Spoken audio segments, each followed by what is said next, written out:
बरेली उत्तर प्रदेश का एक छोटा सा गांव जहां लोग बहुत ही सुख शांति से रहा करते थे। लेकिन 1 जुलाई 2023 से सब बदल जाता है। 1 जुलाई 2023 की सुबह एक किसान जो अपने गन्ने के खेत में काम कर रहा होता है, तभी उसे झाड़ियों के बीच एक महिला की लाश दिखाई देती है।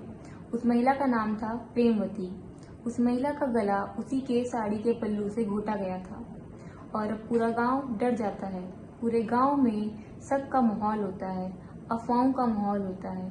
लोग भूत प्रेत, पिशाच, काला जादू और अलग अलग बातें कर रहे थे, लेकिन असली हकीकत से सब अनजान थे।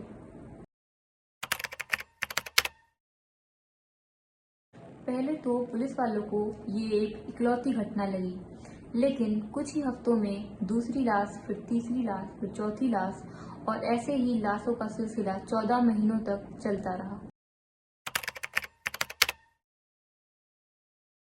जिन महिलाओं की मृत्यु इन 14 महीनों के बीच में हुई थी, उनका नाम था प्रेमवती, उम्र 55 साल। इनकी मृत्यु 1 जुलाई 2023 को हुई थी। धनवती, उम्र 50 साल। इनकी मृत्यु 20 जुलाई 2023 को हुई थी। महमूदन, उम्र 65 साल। इनकी मृत्यु 1 नवंबर 2023 को हुई थी।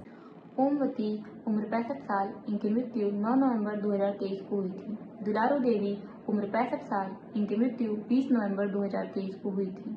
उर्मिला देवी, उम्र 63 साल। इनकी मृत्यु 26 नवंबर 2023 को हुई थी और जिनकी आखिरी मृत्यु हुई थी उनका नाम था अनीता और इनकी उम्र थी 45 साल और इनकी मृत्यु हुई थी 2 जुलाई 2024 को। इन सारे ही मर्डर में बहुत सारी चीजें कॉमन थी, जैसे ये सारे ही मर्डर 25 किलोमीटर के रेंज में हुए थे और सारी ही औरतों को गला घोट कर मारा गया था, या तो उनकी साड़ी के पल्लू से और किसी किसी केस में दुपट्टे से। इन सारी ही हत्याओं में जो लाश मिलती है वो गन्ने के खेत में या उसके आसपास ही मिलती है और सारी महिलाओं का जो उम्र था वो 45 साल से 65 साल के बीच ही था।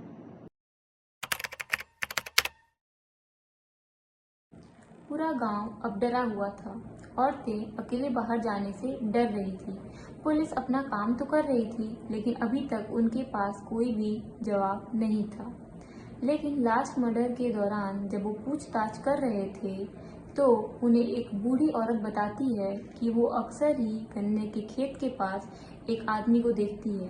वो अक्सर ही गन्ने के खेत के आसपास ही दिखाई देता है। फिर पुलिस जब और पूछताछ करती है, एक चाय वाला उन्हें बताता है कि अक्सर ही एक आदमी आकर बैठता है और वो सिर्फ लोगों को आते जाते देखता है और अकेले में कुछ बड़बड़ाता है। फिर पुलिस वालों ने उसका स्केच बनवाया और पूरे गांव वालों को दिखाया। तब बहुत सारे लोगों ने तुरंत ही उसे पहचान लिया कि ये कोई और नहीं बल्कि कुलदीप गंगवार है, एक 35 साल का बेरोजगार आदमी जिसका पास्ट बहुत ही बुरा था।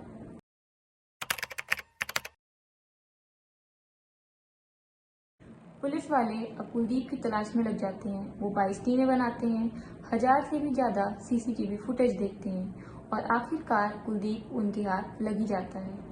फिर वो कुलदीप के घर जाते हैं, जहां उन्हें उन औरतों की कुछ निशानियां मिलती हैं, जैसे चूड़ी, बिंदी, आधार कार्ड जैसी चीजें। और अब ये पक्का हो जाता है कि कुलदीप ही है बरेली का सीरियल किलर। कुलदीप उनका सामान इसलिए उठा के लाता था क्योंकि उसे वो ट्रॉफी जैसी लगती थी।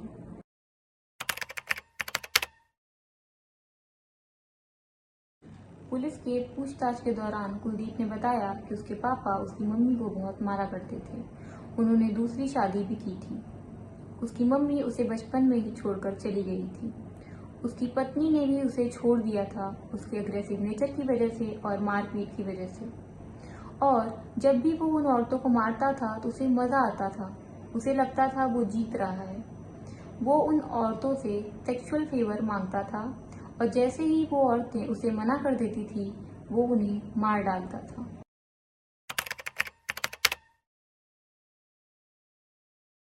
कुलदीप को अदालत में पेश किया जाता है और वो वहाँ पागल होने की एक्टिंग करता है, लेकिन डॉक्टर्स की रिपोर्ट ये प्रूव कर देती है कि वो मेंटली एकदम फिट है, वो मानसिक रूप से एकदम सही है और अभी तक इस केस पे कोई भी जजमेंट नहीं आया है।